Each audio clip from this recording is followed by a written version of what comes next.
Hello बच्चों, आज मैं पुनः उपस्थित हूँ कुछ नए प्रश्नों के साथ। हमारा विषय संस्कृत है और संस्कृत में जहाँ तक हम लोग कर चुके हैं उससे आगे बढ़ने की कोशिश कर रही हूँ।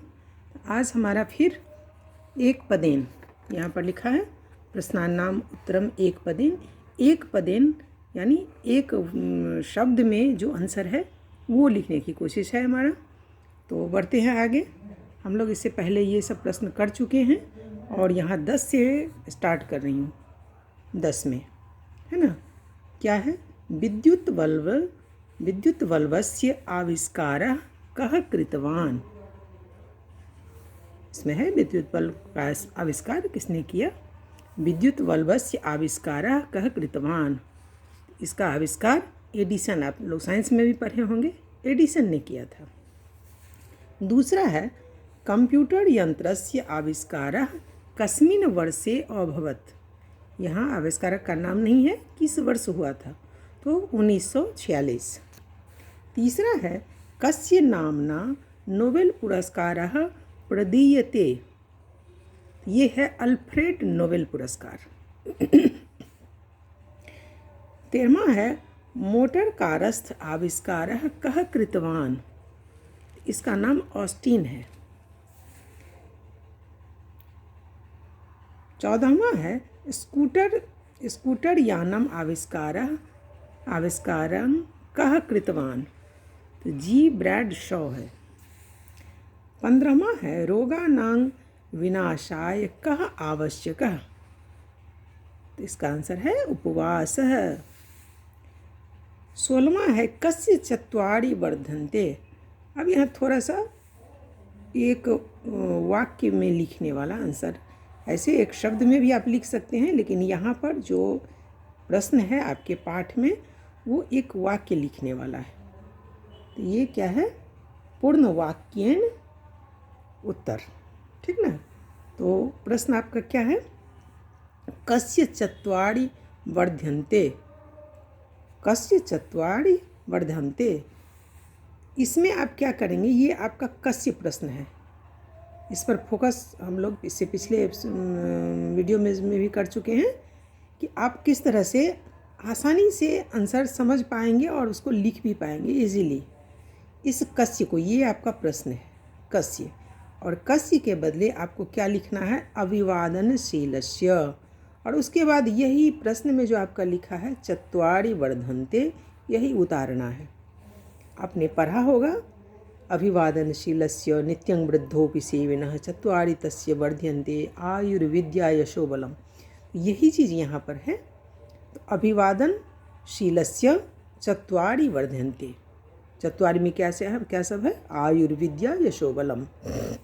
आपको मात्र इतना लिखना है अभिवादनशीलस्य, और फिर प्रश्न से उतार देना है चत्वारि वर्धन्ते। नीचे है अभिवादनशीलस्य कानि चत्वारि वर्धन्ते। अब देखिए यहाँ आपको अभिवादनशील से लिखना है और उसका 4 क्या क्या है, यहाँ सीधा प्रश्न आ गया। अभिवादनशीलस्य कानि चत्वारि वर्धन्ते, ये कानि आपका प्रश्न है। कौन कौन से ये नाम आप लिखिए, 4 गो क्या क्या नाम है अभिवादनशीलस्य में, क्या क्या नाम है, किस किस कर्म से आपको ये अभिवादन आपको ये मिलेगा।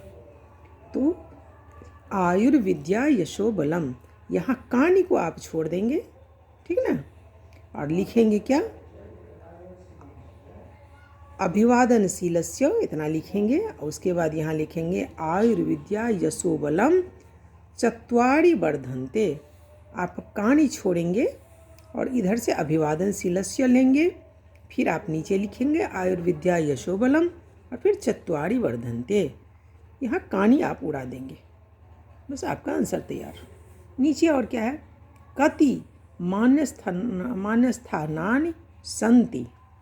अब कति तो आपका 5 है, तो 5 लिखेंगे। तो कति आपका प्रश्न हुआ, इस कति को आप छोड़ेंगे, 5 लिखेंगे और प्रश्न से ही उतार देंगे मान्यस्थानानि सन्ति। आपका आंसर तैयार हो गया। इसी तरह से है पंच मान्यस्थानानि कानि सन्ति। प्रश्न को फिर उल्टा दिया है। अब पंच में क्या सब है वो पूछ रहा है। तो अब यहाँ का पंच बोल दिया है, लेकिन मानस्थाना ने कनि संति। तो आप कनि को, ये आपका प्रश्न है, कानि संति, ये आप कानि को छोड़ेंगे।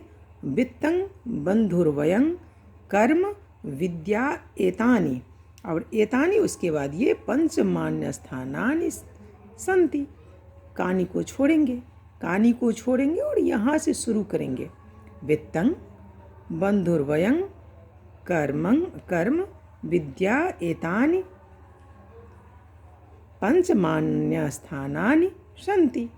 आप इस तरह से भी लिख सकते हैं, और दूसरा आप इसको भी लिख सकते हैं, पंचमान्य स्थानानि वित्तं बंधुर्वयं कर्म विद्या एतानि सन्ति। इसको आप छोड़ देंगे, आपका आंसर तैयार हो जाएगा। नीचे क्या है, कदा बुध्येत। अब कदा बुध्येत, अब कदा ये आपका प्रश्न है, आप इसको छोड़ेंगे। ब्राह्मे मुहूर्ते, आप सुने होंगे ब्रह्म मुहूर्त होता है, ब्राह्मे मुहूर्ते बुध्येत, ब्रह्म मुहूर्त में ज्ञान मिलता है, ठीक ना। तो किस समय आप ज्ञान प्राप्त करते हैं, तो ब्रह्म मुहूर्त। ब्रह्म मुहूर्त कब है, तो 3 बजे सुबह से लेकर 5 बजे तक ये ब्रह्म मुहूर्त कहलाता है। उसमें जो भी आप पढ़ेंगे तो आपको आसानी से याद होगा, कंठस्थ होगा। ये विद्यार्थी के लिए उपयुक्त समय है, ठीक है। इसका रिवीजन कीजिए। मिलते हैं अगले प्रश्नों के साथ अगले एपिसोड में। तब तक के लिए धन्यवाद।